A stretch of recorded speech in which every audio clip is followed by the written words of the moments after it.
আমরা তো চাই আমাদের ফ্যামিলির সাথে ঈদ করতে, মানে ঈদটা করতে পারতেছি না। এখন অন্য বিমানের টিকিট নিতে হবে দ্বিগুণ দামে। ঈদ করা হইব না আমার ফ্যামিলির সাথে, এটাই। এখন বিমানটা যে আগে থেকে ওনারা এইভাবে করে দিল, এটা আমাদেরকে ভোগান্তির সম্মুখীন হইতে হইল না। আপনারা জানেন যে চলতি এপ্রিলের 26 তারিখ থেকে শুরু করে আগামী জুলাইয়ের 12 তারিখ পর্যন্ত বিমান বাংলাদেশ এয়ারলাইন্স কুয়েত থেকে ঢাকা রুটে বিমান বাংলাদেশের যে ফ্লাইট ছিল সেটা সম্পূর্ণ শিডিউল বন্ধ ঘোষণা করা হয়েছে। জুনের 3, 5 এবং 7 তারিখ এই সময়ের মধ্যে 3টা ফ্লাইট আছে, এছাড়া টোটালি ফ্লাইট শিডিউল বন্ধ ঘোষণা করা হয়েছে। এতে করে প্রবাসীদের মধ্যে এক প্রকার ক্ষোভ দেখা যাচ্ছে। আমি একজন কুয়েত প্রবাসী, তো আমাদের সবার ইচ্ছা ফ্যামিলির সাথে ঈদ করব, মা বাবার সাথে ঈদ করব, কিন্তু এখন সমস্যা হলো একটা যে কুয়েতে মানে বাংলাদেশ বিমানের কোনো টিকিট পাওয়া যাচ্ছে না।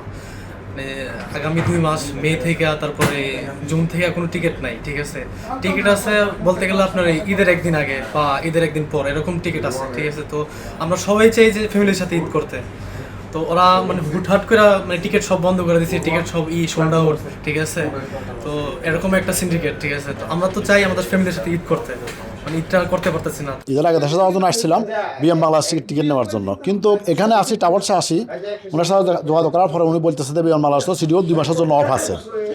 তখন আমি ওনাকে জিজ্ঞাসা করলাম যে কেন অফ আছে, উনি বললো যে হজের কারণে। তখন বাংলাদেশে কি হজ মাত্রই শুরু হলো না, এবছর শুরু হলো না, সেই যুদ্ধের পর থেকে পর্যন্ত হজ চলতেছে, কোনোবার তো শিডিউলটা অফ করে নাই। সুতরাং এখন কেন বাংলাদেশ বিমানের শিডিউলটা অফ হলো, এই ব্যাপারে আমি ওনাকে জিজ্ঞাসা করছি, উত্তর দিতে পারে নাই যে এটা তো আমাদের কিছুই করার নাই। তো আমি চাই আসলে বিমান বাংলাদেশটা খুলে দেওয়ার কারণটা হচ্ছে কি, আমরা 2 বছর, 2.5 বছর, 3 বছর পরে যারা দেশে যায় তাদের মাল সামান একটু বেশি হয়, 50 কিলো, 51 কিলো, 60 কিলো এরকম হয়ে যায়। অন্য ফ্লাইটে তো এরকম মাল নেওয়া যায় না। তো সুতরাং ওইভাবে আমরা বাংলাদেশ বিমানের টিকিটগুলোর প্রতি আগ্রহ থাকি আমরা দেশি হিসাবে। বাংলাদেশ বিমান বন্ধ, ফ্লাইট বন্ধ হয়েছে, যাইতে পারতেছি না আমরা। এখন অন্য কোনো ওয়ে খুঁজতে দিতেছে, অন্য কোনো ওয়ে যে খুঁজবো ওইটা আপনার টিকিটের দাম অনেক বেশি, হাতের নাগারে অনেক বাইরে। ঠিক আছে, অনেক বেশি টিকিট, আপনি আকাশ তো এত টাকা দিয়ে তো আমরা যাইতে পারবো না। ঈদ করা হইব না আমার ফ্যামিলির সাথে, এটাই। জেনেক্সে শিফট করো, লাইফকে লিফট করো। এখানে আসি দেখে খুব মর্মাহত হইলাম নিজে। এখন অন্য বিমানের টিকিট নিতে হবে দ্বিগুণ দামে টিকিট নিতে হবে, এবং কি শিডিউলও আমি যে টাইমে যাওয়ার দরকার ওই টাইমে অন্য বিমানের টিকিট এখন অ্যাভেলেবল পাইতেছি না। ঈদ উপলক্ষে বাড়ি যাওয়ার জন্য আসছি টিকিটের জন্য।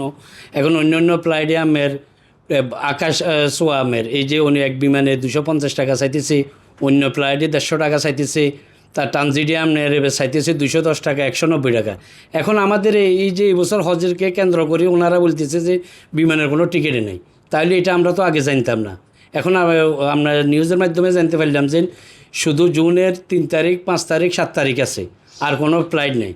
তো এখন আমাদের এই যে এখন এই অবস্থাতে আমরা যারা বাংলাদেশি আছি, আমাদের রেমিটেন্স যাই আমরা পাঠাই, এখন বিমানটা যে আগে থেকে ওনারা এইভাবে করে দিল, এটা আমাদেরকে ভোগান্তির সম্মুখীন হইতে হইল না। আমরা আজকে এই বিষয় নিয়ে একটু কথা বলবো ট্রাভেলস এজেন্সির সাথে। ওনাদের কাছে জানতে চাইবো যে আসলে প্রবাসীদের চাহিদা কী, এবং বিমান বাংলাদেশ এয়ারলাইন্স বন্ধ থাকায় প্রবাসীরা অন্য কোন এয়ারলাইন্সে দেশে যাচ্ছে এবং তাদের কী কী সমস্যা হচ্ছে। বাংলাদেশিরা আপনার বিমানের প্রতি বেশি টান এই জন্য যে তারা মাল মানে লাগেজটা বেশি অংশে পায়, অন্যান্য বিমানের তুলনায় বাংলাদেশে মালটা দিয়ে থাকে একটু বেশি। ঠিক আছে, জাস্ট এই কারণে বাংলাদেশি বিমানের প্রতি তাদের একটু টান থাকে বেশি। আর আরেকটা জিনিস আছে, সেটা হলো নিজের দেশের বিমান। ঠিক আছে, এই বিমানে গেলে তাদের মনে হয় যে আমি আমার টাকাটা, আমার অর্থটা আমার দেশকে দিলাম। ঠিক আছে, এই কারণে তারা বিমানে যেতে চায়। আর আদার্স যেগুলো ফ্লাইটগুলো আছে বর্তমানে যারা যাচ্ছে, তাদের যাওয়ার ইচ্ছা না থাকা সত্ত্বেও তারা যাচ্ছে। একে তো রেট বাড়ায়া দিছে, এদিকে সিট দেখতে গেলে দেখা যায় সিট নাই, কিন্তু পরবর্তীতে টিকিট কেনার পরে আবার দেখা যায় সিট ঠিকই সস্তা হয়ে গেছে। আমি কাস্টমারকে টিকিট দিয়ে দিলাম, আজকে দিলাম আমি 200 দিনার বা 190 দিনার বা 210 দিনার বা 215 দিনার, যেরকম একটা রেট দিয়ে দিলাম। আমি বিক্রি করার পরের দিন দেখতেছি ওটার রেট আবার কমে গেছে। তো এই যে কিছু আপ ডাউন হইতেছে, এই যে আপনার হজবরলা চলতেছে, এগুলো হওয়ার কারণ হলো একমাত্র বাংলাদেশ বিমান না থাকার কারণে। বিমানের ফ্লাইট যদি ওকে থাকতো, ডেইলি বেসিস থাকতো, তাহলে আদার্স যারা ফ্লাইটগুলো ক্যারি করতেছে তারা এই হয়রানিগুলো করাইতে পারতো না আমাদের বাংলাদেশি যাত্রীদের। আসলে বাংলাদেশ বিমান না থাকার কারণে প্রবাসীরা অনেক ধরনের সমস্যার সম্মুখীন হয়েছে। প্রথমে আমাদের ট্রাভেলতে এসে জিজ্ঞেস করতে পারে বাংলাদেশ বিমানের ফ্লাইট আছে কিনা এবং কত তারিখ আছে, কবে যাব, তখন আমরা কোনো উত্তর দিতে পারতেছি না, কারণ বিমান কোনো শিডিউল নাই।